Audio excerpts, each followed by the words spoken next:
欢迎来到新闻频道。当您订阅频道时，演员们会很高兴。娃娃脸谭松韵破茧，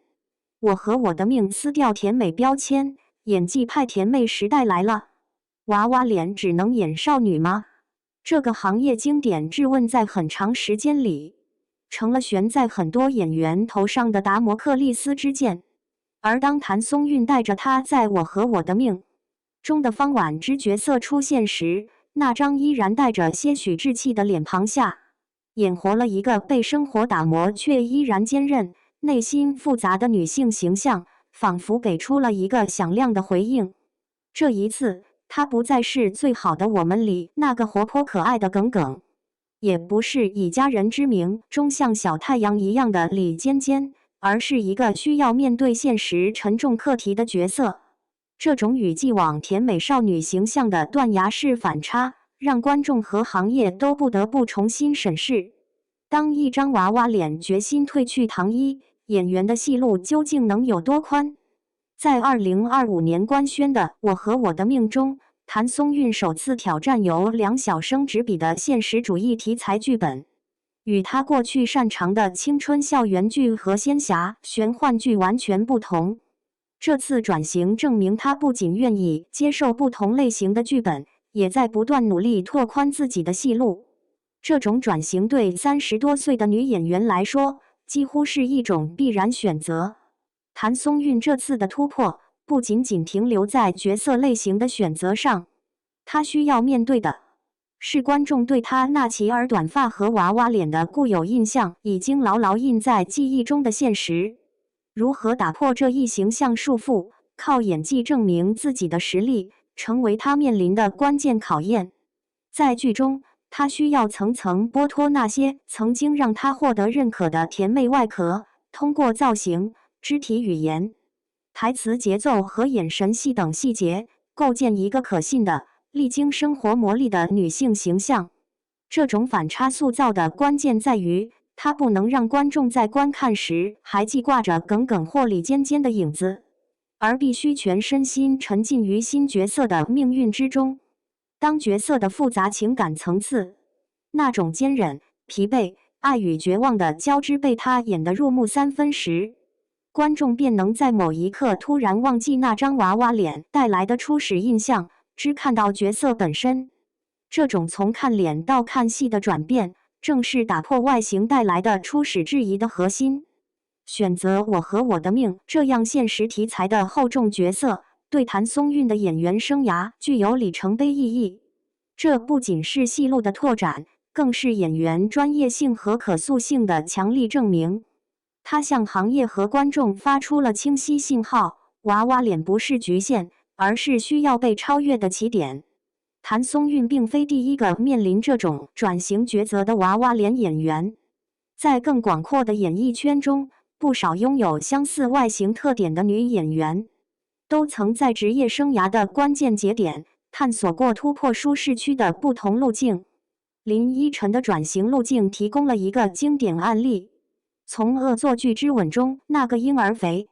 冲动果敢的袁湘琴，到我可能不会爱你中独立、正义、骄傲的程又青，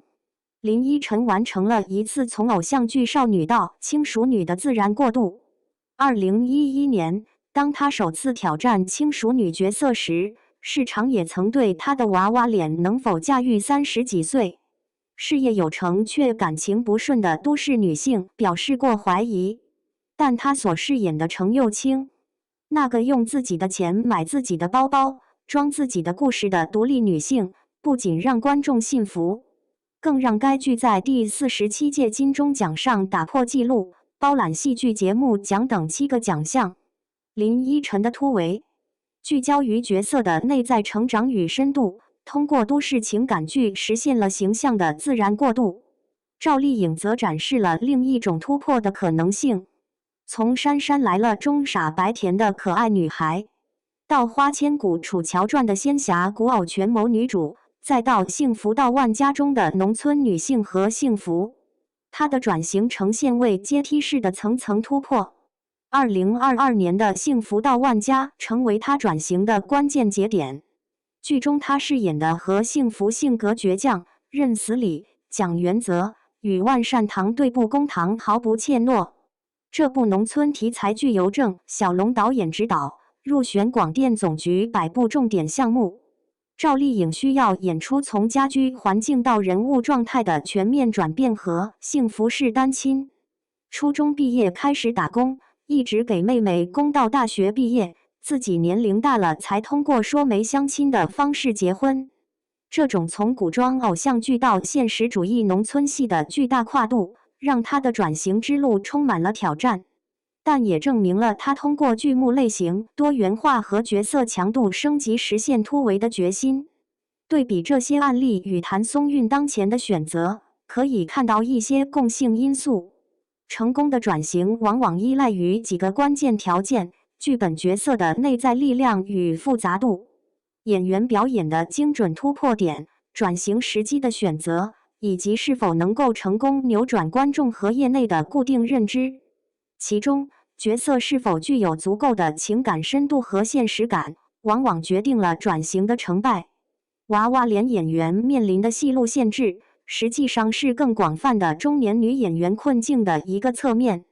市场常将中年女演员框定在母亲、妻子等功能化配角中，忽视其多元可能性。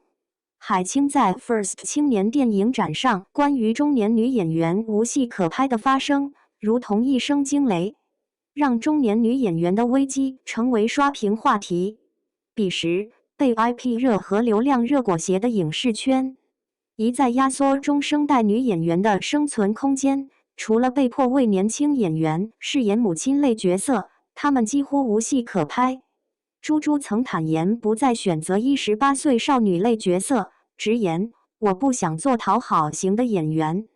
这一表态直指行业对中年女演员的隐性限制。而娃娃脸演员面临的则是双重困境。他们既要对抗年龄带来的限制，又要突破外形特质造成的刻板印象。市场对他们太苛刻了，好像女演员的价值就凝固在20几岁，一旦过了某个年纪，戏路就被强行收窄，甚至直接被退休。然而，近年来市场环境正在发生微妙变化，随着优质现实题材剧集的兴起，观众对演技关注度的提升，以及多元女性角色需求的增长，为打破外形定式创造了新的市场空间。中生代女演员境遇明显改善，在女性困境、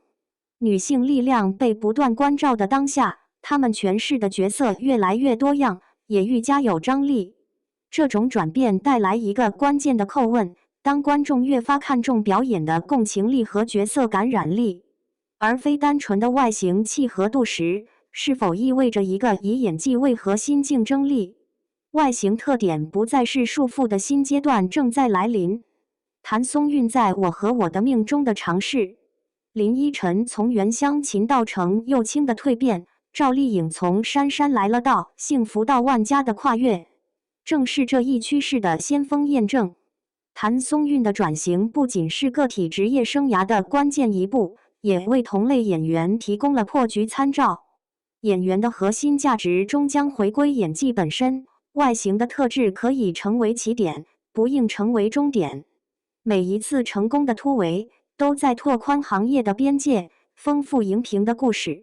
那些成功的案例证明，中年女演员并非没有市场，关键在于她们能否找到适合自己的角色，并赋予角色以生命力和感染力。此外，影视行业也需要做出改变，为中年女演员创造更加公平和包容的环境。制片方和导演应该摒弃对少女感的盲目追捧，更多关注角色的内涵和演员的演技。在审美日益多元的当下，成功的职业规划需要演员具备前瞻眼光、勇于挑战的魄力，以及用作品说话的坚持。当一张娃娃脸不再被简单的视为只能演少女的标签，而是成为演员独特气质的一部分时，表演的疆域才能真正被打开。你觉得还有哪些娃娃脸演员成功突破了戏路限制？谁是你心中的转型典范？